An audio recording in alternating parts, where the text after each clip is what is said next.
didukung oleh Sebelum mendapatkan perhatian khusus dari pemerintah pusat, Batam hanyalah sebuah pulau kosong berupa hutan belantara yang dihuni beberapa kelompok penduduk dan bermata pencarian sebagai nelayan. Angin segar lantas berhembus sejak Presiden kedua Republik Indonesia Soeharto yang menerbitkan keputusan Presiden nomor 65 tahun 1970 tentang pelaksanaan proyek pembangunan Pulau Batam. Presiden Soeharto menunjuk Ibnu Sutowo selaku Direktur Utama Pertamina untuk memimpin proyek tersebut dan menjadikan Pulau Batam sebagai basis logistik dan operasional untuk industri minyak dan gas bumi. Kemudian berdasarkan keputusan Presiden nomor 74 tahun 1971 pada tanggal 26 Oktober 1971, pembangunan Batam dipercayakan kepada Otorita Pengembangan Daerah Industri Pulau Batam yang kini kita kenal dengan Badan Pengusahaan Batam. Berdasarkan Kepres tersebut, Presiden Soeharto menunjuk Ibnu Sutowo sebagai Ketua Otorita Batam pada tanggal 26 Oktober, menandai lahirnya Otorita Batam yang setiap tahunnya selalu diperingati para karyawan sebagai Hari Ulang Tahun Otorita Batam atau yang kini disebut dengan Badan Pengusahaan Batam. Dengan demikian masa pembangunan dan pengembangan Pulau Batam pun dimulai.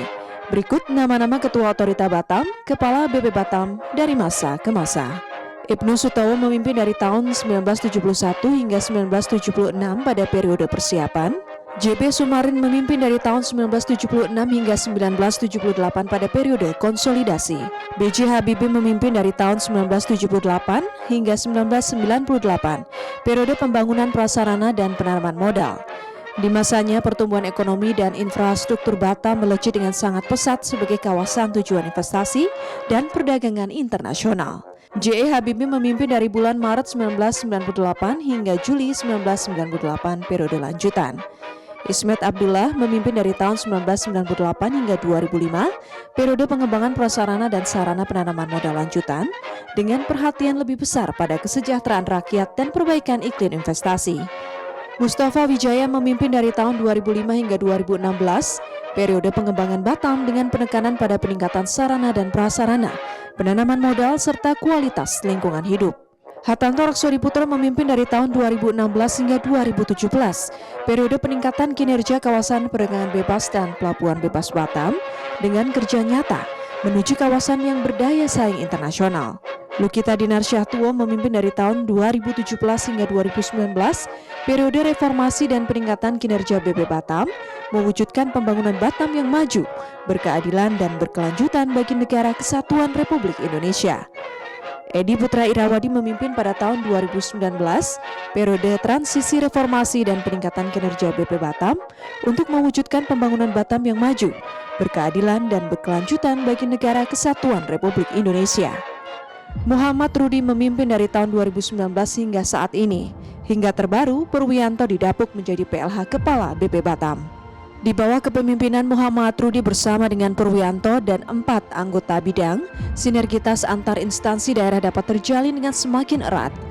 Selama masa jabatannya Muhammad Rudi, Purwianto, Alexander Zulkarnain, Eno Suharto Pranoto, Sudirman Saat, dan Wan Darussalam mengedepankan sektor infrastruktur sebagai program kinerja utamanya, meningkatkan konektivitas dan mendorong pertumbuhan ekonomi di Batam.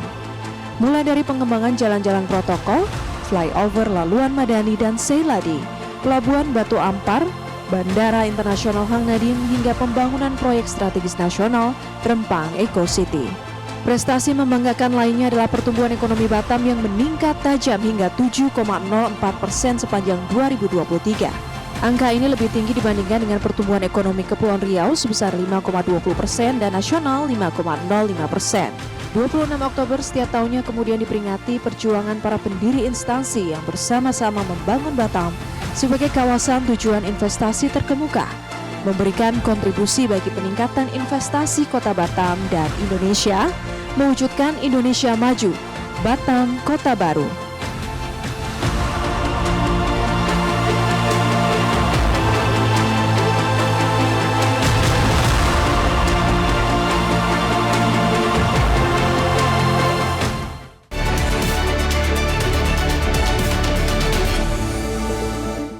didukung oleh